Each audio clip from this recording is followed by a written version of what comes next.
My wife secretly sold our family home for $350, $0, and tried to hide the proceeds, only for her to admit she was having an affair with our accountant and planned the betrayal to get half my inheritance.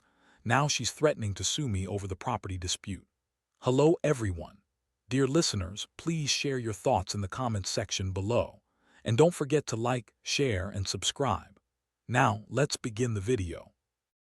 Using a throwaway for obvious reasons, with certain specifics modified to preserve anonymity.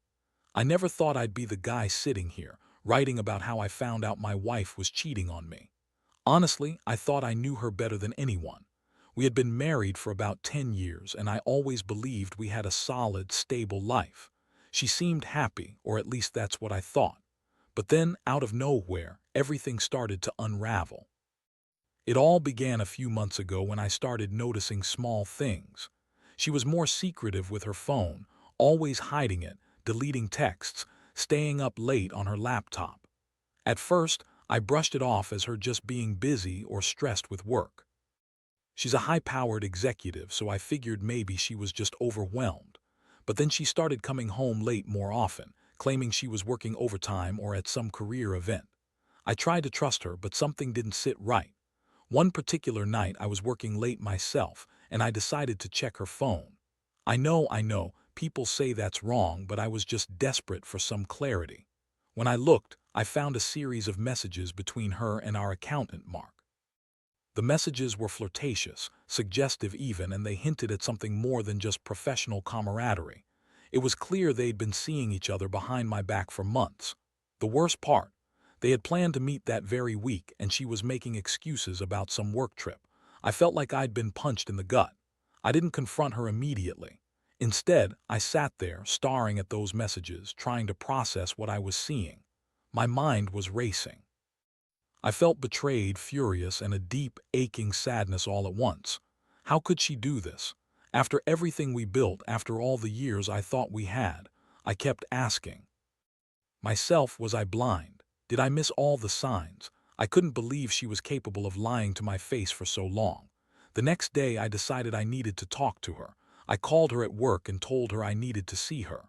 When she came home, her face was tight, defensive even before I said a word. I laid out the evidence, showed her the messages, the times she was sneaking around. Her reaction. She blinked at me, then said she didn't know what I was talking about. She claimed the messages were just harmless flirting and that I was overreacting. She called me paranoid, insecure, and said I was just jealous because I was busy with work all the time. That was her go-to excuse, always blaming me for her betrayal. But I wasn't buying it. I could see right through her bullshit. She tried to tell me that Mark was just a good friend, that they never crossed the line. She said I was making a mountain out of a molehill, that she loved me but needed some excitement in her life, that she was unhappy, and this was her way of feeling alive again. I was stunned. How could she justify cheating like that? How could she sit there and lie so effortlessly? I felt like I was losing my mind, like everything I believed in was crumbling. That night I couldn't sleep. I kept replaying her words, her face, the betrayal. I felt a mix of anger and deep sadness. It was like I had lost the woman I thought I knew. And the worst part, she was still acting like she was the victim, like I was the unreasonable one. I realized then that our marriage was on its last legs, and I had to figure out what to do next. I didn't want to be a fool anymore, and I sure as hell didn't want to be the guy who got played like this. But I also knew I needed to be careful, because this wasn't just about infidelity. It was about money, trust, and my future. After that night, everything changed. I couldn't sleep, I couldn't eat, and my mind kept circling back to what I'd found out. I started digging deeper into her financials, trying to understand just how far she'd gone. That's when I discovered she'd secretly sold our family home for $350, $0. She had done it without telling me, and the money, she was trying to hide it. Turns out she had planned this betrayal for months, maybe longer. I found bank statements, emails, even a notarized document showing she'd signed over the house to herself. She'd already transferred the money into an account I didn't even know existed. I was furious. How could she do this? We had a life, a home, memories. We built that house together. and she just sold it behind my back, trying to disappear with half of my inheritance, all while lying about her affair. It was like she'd been planning her escape for a long time and I was just a pawn in her game. I confronted her again the next morning. I told her I knew everything about the sale, the money, Mark, everything. Her face twisted and she started to spin her lies. She said she was saving us from financial ruin, that the house was too big and cost too much to maintain, and that she did it for our future.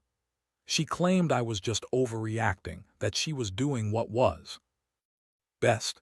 She told me I was paranoid, that I didn't trust her, that I was being unreasonable. I couldn't believe how she was trying to justify it all, how she was so quick to spin her web of lies. I felt like I'd been punched again. The betrayal wasn't just emotional anymore, it was a financial attack. She was trying to take everything from me, my home, my inheritance, my stability. And for what? To be with Mark. To run away with the money. I was sick to my stomach. I realized she'd been planning this for a long time and I was just the last piece in her puzzle. I couldn't believe she was so cold, so calculating.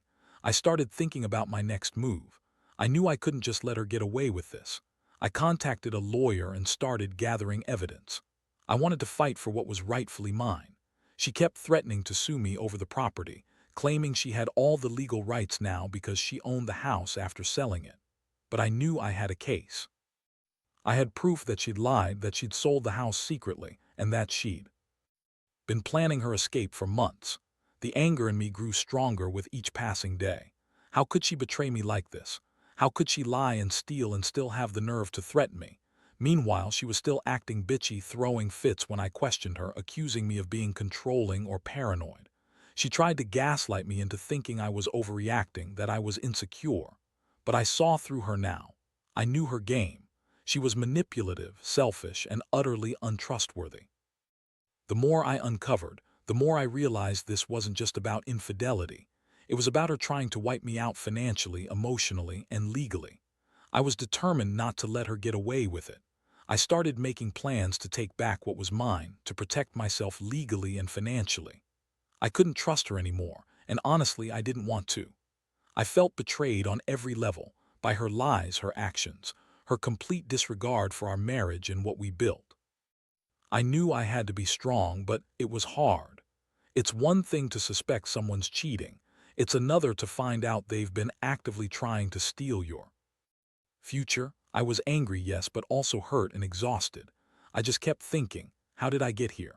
How did she become this person? Now I'm waiting for the legal battles to start, trying to piece my life back together. I've realized that trust, once broken so thoroughly, is almost impossible to repair. And as much as I want to believe in redemption, part of me knows I'll never see her the same way again. I don't know what's going to happen next, but I promise you I'm not backing down. I've got nothing left to lose, and I'm going to fight for what's rightfully mine. My home, my money, my dignity. The more I dug into her financial mess, the clearer it became that she wasn't just trying to run away with the house and the money. I was pretty sure she was trying to cut me out entirely.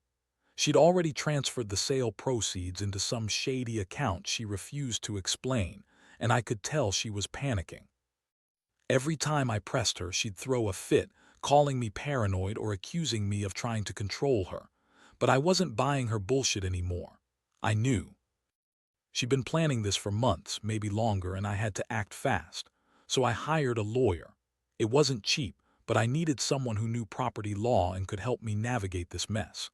We started gathering all the evidence, emails, bank statements, the sale documents, even some recordings I managed to secretly make of her threatening me if I ever tried to stop her. It was a lot to process, but I knew I had to be thorough if I wanted to fight this legal battle. Meanwhile, she kept up her act. She was bitchy, dismissive, and manipulative. Every time I brought up the house or the money, she'd roll her eyes and accuse me of being obsessive or controlling. She told me I was just jealous of her success, that I was insecure, and that I didn't trust her. Honestly, it made me sick. How could she lie so effortlessly? How could she sit there and pretend everything was fine when she was planning her escape behind my back? One night I caught her in a lie. She said she'd been at a business dinner, but I found a receipt from a hotel bar, hadn't even tried to hide it. She was with Mark, no doubt about it. That was the moment I realized she was willing to lie and cheat her way out of everything, even if it meant destroying us both. It's like she'd become a different person, someone I didn't recognize. I started to feel the weight of betrayal crushing me. Every time I thought about the house, her affair, the money, everything, my stomach clenched. I couldn't sleep. I'd wake up in the middle of the night staring at the ceiling, wondering how I'd let it get so bad. I'd always been a straightforward guy, honest and hardworking. And now I was fighting to keep what was left of my life from crumbling. Then she started threatening me. She said she'd sue me for custody of the house, for the money, anything she could think of. She claimed I was trying to ruin her and that she'd fight me tooth and nail. It was classic her, blame shifting, playing the victim. But I knew better. I had the proof, and I was determined to make her pay for what she'd done. I also found out she'd been talking to her friends, trying to spin her version of events. She told them I was a jealous control freak, that I'd been abusive, that I was just insecure because she was successful. That made me angry, but I also felt a strange sadness. How did we get here? How did the woman I loved become this person who would betray everything we had for some affair and some quick cash? I kept thinking about the house, the memories we shared there, how she'd sold it without telling me, trying to wipe out our life together. It was like she wanted to erase me completely. I felt humiliated, furious, and betrayed all at once. But I also knew I couldn't let her win. I had to fight for my rights, for my dignity, for the future I thought I had with her. So I kept gathering evidence, talking to lawyers, preparing for the inevitable legal fight. Every day felt like a battle, and I knew I was in for a long haul. But I also realized I couldn't trust her anymore, not just because she cheated, but because she'd lied and schemed her way to take everything from me. That realization cut deep. I thought I knew her, but I was starting to see her for who she really was, a manipulative, selfish woman who'd do anything for her own gain. I don't know how this will all end. Maybe she'll spin enough lies to get her way. Maybe I'll lose everything, but one thing for sure, I won't go down without a fight. I've already lost a lot, my trust, my peace of mind, my home, but I still have my dignity, and I'm not going to let her destroy what's left of it without a fight. The legal process moved faster than I expected, and suddenly I was in the middle of a full-blown property dispute. My wife, Jessica, was digging her heels in, claiming she had every right to the proceeds from the house sale since she was the one who handled everything. She insisted that I was just a controlling husband who couldn't accept her independence. That was her new story. She was the victim, and I was the villain trying to keep her down. But I had the evidence, and I wasn't going to let her spin her web of lies. I pulled out every document I had, emails, bank statements, the sale agreement, even the notarized transfer of the deed. I knew I was on solid ground, and I made sure my lawyer was ready to fight her in court. Still, it was exhausting. Every day I felt like I was reliving the betrayal all over again. The anger, the frustration, it was a constant weight pressing down on me. Jessica's attitude hadn't softened either. She was still bitchy, throwing tantrums whenever I questioned her about the money or the sale. She accused me of trying to control her, call me paranoid, or say I was just jealous because she was more successful than me. It was her favorite line, trying to make me feel small, insecure, like I was the problem. But I knew better now. I saw right through her lies. She was trying to manipulate everyone around her, spinning stories about how I was abusive or unreasonable. One day, I caught her trying to get her friends to back her up. She was sending them screenshots of her conversations with Mark, claiming they were just friendly and that I was being crazy. It was pathetic. The more I uncovered, the clearer it became that she was willing to do anything to save her own ass, even if it meant destroying me in the process. Meanwhile, I started feeling the emotional toll. I was angry, yes, but also deeply hurt. I kept asking myself how someone I loved could turn into this manipulative, selfish person. I thought about all the memories we shared, Christmas mornings, vacations, quiet nights at home, and how she had thrown all that away for a quick affair and some money. It felt like I'd been punched in the stomach every time I remembered her lies, her betrayal, her blatant disrespect. The worst part was her threats. She kept warning me that she'd sue me for custody of the house, for the inheritance, for everything.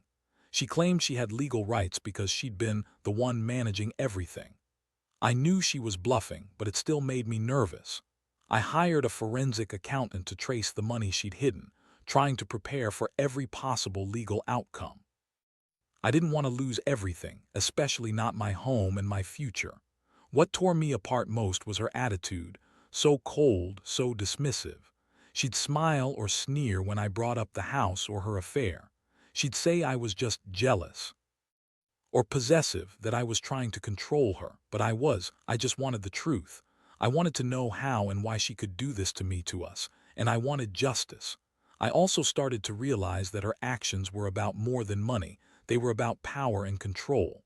She wanted to wipe me out to prove she didn't need me. That realization made my stomach churn. I was fighting not just for my property, but for my dignity, for the respect I deserved after giving her everything I had. Every day now feels like a war. I wake up with a knot in my stomach, knowing she's out there, scheming, lying, trying to destroy me. But I refuse to let her win.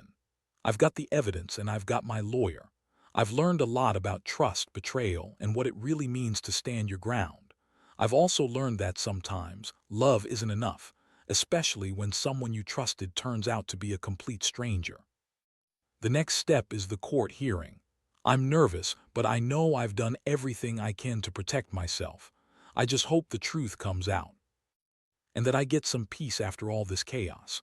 Because right now I feel like I'm just holding on, waiting for the storm to pass. And honestly, I don't know if I'll ever fully recover from this betrayal. But I do know one thing: no matter what happens, I'll never let someone do this to me again.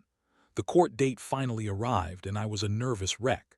I sat there in the courtroom, feeling like I was on trial myself. Jessica looked smug, confident that she had everything in the bag. She was still insisting she had the legal right to the money from the house sale and that I was just a jealous, insecure husband trying to control her. She even had her lawyer smirking, acting like she'd already won. But I knew better. I had the evidence and I was ready to fight tooth and nail. The hearing was intense. Jessica's lawyer tried to spin her story, claiming she was entitled to half of everything because she'd been the one managing the household. She argued that the sale of the house was a joint decision, and that I'd been too busy with work to notice what she was doing. She painted herself as the victim, saying I was just trying to control her and that I had no right to challenge her. She even threw in some tears, pretending to be the wronged wife. But I stayed calm. I presented every document I had: proof of the sale, the transfer of funds, the emails showing her plotting with Mark, and the bank statements that proved she'd been hiding money. I explained how she'd sold the house without my knowledge, how she'd been planning this for months, and how she'd tried to manipulate everyone around her. I told the court about her threats, her lies, and her attempt to steal my inheritance. The judge listened carefully, asking questions, scrutinizing the evidence. It was clear she saw through Jessica's lies. When my lawyer finished presenting the case, the judge took a short recess to deliberate. I sat there trying to keep my nerves in check, feeling a strange mix of hope and dread. When the judge returned, she announced her decision. She ordered Jessica to return the sale proceeds to me, and she declared that the property was legally mine because I had not consented to the sale. She also warned Jessica that any attempt to further manipulate or threaten me would be met with stiff penalties. The judge's words felt like a small victory, but I knew the fight wasn't over yet. Jessica was furious. She spat that she'd appeal, claiming she had rights to the money because she'd been the one managing everything. She called me a controlling asshole and stormed out of the courtroom with her lawyer trailing behind her. I felt a strange sense of relief, but also exhaustion. I'd been through so much in such a short time, and I knew this was just the beginning of what was going to be a long, messy battle. After the hearing, I sat outside in the parking lot, taking a deep breath. I felt a strange mixture of relief and emptiness. I had fought for what was mine, and I'd won, at least for now. But I also knew that Jessica wasn't going to give up easily. She'd continue to fight, and I'd have to stay vigilant. I'd lost a lot: trust, peace of mind, my home, but I still had my dignity and my resolve. I realized I'd learned a lot through all of this. Trust is fragile, and it can shatter in a second. People can lie and manipulate in ways you never thought possible. And that sometimes the only way to protect yourself is to stand up and fight back, no matter how exhausting it gets. I also learned that betrayal cuts deep and healing takes time. But I promised myself that I wouldn't let her actions define me. I'd rebuild piece by piece and move forward. Now I'm working on putting my life back together. I've started seeing a counselor to process everything that happened. I'm focusing on my career and trying to rebuild my confidence. And I've made it clear to myself that I'll never allow someone to betray me like that again. I still miss the woman I thought I knew, but I refuse to let her betrayal destroy my future. I'll come out of this stronger, even if it's just a little battered and bruised. Because at the end of the day, I know I fought for what was right, and that's what matters most. Looking back, I honestly never thought I'd be the guy sitting here, recounting how my life was turned upside down by someone I loved and trusted. The betrayal cut so deep that it took me months to even start feeling like myself again. I lost my house, my sense of security, and the belief that I knew Jessica at all. But what I gained through all this mess was a brutal lesson in trust, resilience, and realizing that sometimes you have to fight for what's right, even when everything seems lost. After the court victory, I felt like a weight had been lifted, but the scars remained. Jessica's threats and manipulations had left me wary, more cautious about who I let into my life and what I was willing to accept. I learned that money can be a weapon in betrayal, that people will lie and cheat when they think they can get away with it, and that the only person you can truly rely on is yourself. I've come to understand that healing isn't linear. Some days are better than others, and the pain of betrayal never fully goes away. But I also know that I'm stronger than I thought I was. I've started rebuilding my life, focusing on my career, and reconnecting with friends I'd neglected during the chaos. I refuse to let her actions define my future. The house is gone, but I've realized that my true worth isn't tied to bricks and mortar. It's in my ability to stand up after falling, to learn from my mistakes, and to keep moving forward. If there's one thing I want anyone reading this to take away, it's this. Trust is precious, but it's fragile. Be careful who you let into your life, and don't be afraid to stand up for yourself when someone crosses the line. Betrayal hurts, but it also teaches you what you're really made of. I've learned that the hard way. And while I'd never wish this pain on anyone, I can say with certainty that I'm better for having survived it. Now I look ahead, not with bitterness, but with cautious hope. I know I'll recover, rebuild, and find happiness again. I've realized that life is unpredictable, but resilience is a choice, and I choose to keep fighting no matter what. Because in the end, the only person who can truly take control of your life is you, and I plan to do just that.